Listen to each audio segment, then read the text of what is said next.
Hello, hello. Welcome to Noob Trading. I'm your host, Jack. Today was not a great day for trading past the initial first half hour. I was just scalping mostly, and I only did that for, I think, the first 30 minutes, not even, probably like 10. And then I tried to trade at the end that I shouldn't have tried during pretty much power hour, and it cost me. I should have just stuck to my strategy. I'll go over that. The P&L is $104. It could have been $354, but because of my noob trade near the end, and I'll go over it, like I said, I lost $250. So I lost 5 points. All right, so let's go over how I got the 350 in the first place. I was just scalping. That was my strategy today. I was seeing during the first initial 5 minutes price action, it was having trouble staying above the 10. So as soon as it started going down, I entered a short at 03, and I was just gonna ride it for basically. I just wanted price action take out this low here at 01, and I thought, okay, well, I'll just get out at 700. This was also a place I thought it could bounce, like 98, because this is Friday's high. I believe, yeah, it was Friday's high. So I thought, oh, for sure there'll be a bounce there. But I just got out at 700, just 3-point scalp, nothing big. Then I saw there was no bounce, and it was having trouble just even, like retracing about half. And I was like, oh my God, it's just going to keep on going down. So I got in again. I sold at 99 and another contract at 98, and then I bought 97 because I really didn't mean to sell 2 contracts short. I just wanted one, and so I closed one early, and then I let the other one ride to 94.75, and I was pretty much, I think, like around 350 total on the day. Now let's go over the trade I did mess up, which was just dumb on my part. So this is near the end of the day, around 320. It's 5675. So let's go to 320. 320.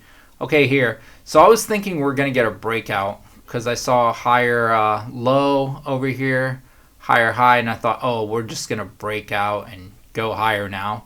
Because if you can look at 10, okay, higher high, I'm sorry, higher low, higher high.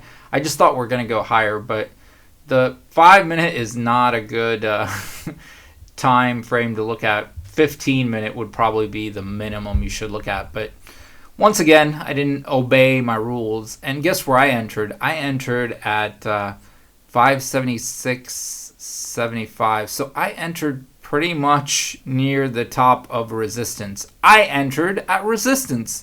You cannot make a more noob mistake than that. And I don't know why I always get tempted. I'm like, oh, I'll just ride it up now. This is where it breaks out. But it didn't break out. It just reversed. So I would have been better reversing here because this was resistance all day. As you can see, this was a resistance. I don't know where my brain was at. I guess I hadn't had enough to eat. Yeah, I didn't eat today. So your brain can't think. And then it just started going down. And I closed it. I believe it was around 71, 75. Yeah, I pretty much lost 5 points on that. So, yeah, went up a little higher, and then it just reversed. And, yeah, I think, 71, 75 is where I got out because it basically broke below this low. And I was like, okay, if it broke that, it's probably going lower. And it did. It did go lower. Anyway, those were the trades.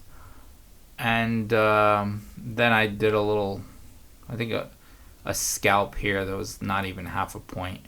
And that was the end of the day. That's it. So that's the profit. I guess today's lesson is don't go long at resistance. And I still do that from time to time. I don't know why. I guess, again, I had a nice little profit, $350. Once again, I'm trying to get the account back to 5,000 before I go for longer trades or like longer period trades. Right now I'm just trying to scalp my way back, and I'm still 1,300 away. So this is nothing. But again, I didn't spend a lot of time trading today. It was probably like 10 minutes at the open, and then another what? I guess like half hour near the power hour. So not a lot of time spent trading, but again, I could have done so much better by not going long at resistance. So that's the lesson. If you ever see resistance like this, don't long it, because you don't know when it will break out. I thought it would break out based on price action, and I do look at footprint charts on Sierra, so I was like, oh, there's a lot of buying. There's a lot of buying, and boom, just slammed into a seller, and boom, got sent back down. So yeah, they're definitely keeping it in the range. The algos were, and I should have just played this range. I'm awful at trading this though. I need a trend, but yeah. Anyway, that's the lesson. I'm still a noob, and hence my profits. But like I said, I'm gonna post them daily. I'm gonna try to do that for at least a year before I give any real advice or make any videos teaching you how to trade. So I think like you have to be profitable consistently before you start spouting off any nonsense like a lot of these gurus on YouTube, which are not really making money trading. I think they're making money from trying to teach others to trade, but if they were that good, they probably wouldn't be like trying to teach trading. They would just trade, right? I mean, there are some that are good. I could see it being like, you want to give back and you don't want to waste your time just, giving free value to people who don't appreciate it. People usually appreciate everything more if they've earned it or if they've paid for it. I do believe that. But yeah, most gurus should not be teaching. Anyway, that's it. And see you tomorrow. I'll be posting another video tomorrow. Thanks a lot. Oh, and hit the subscribe button if you want to see these trades daily, because I do post them and I do a commentary at the end. All right, thanks.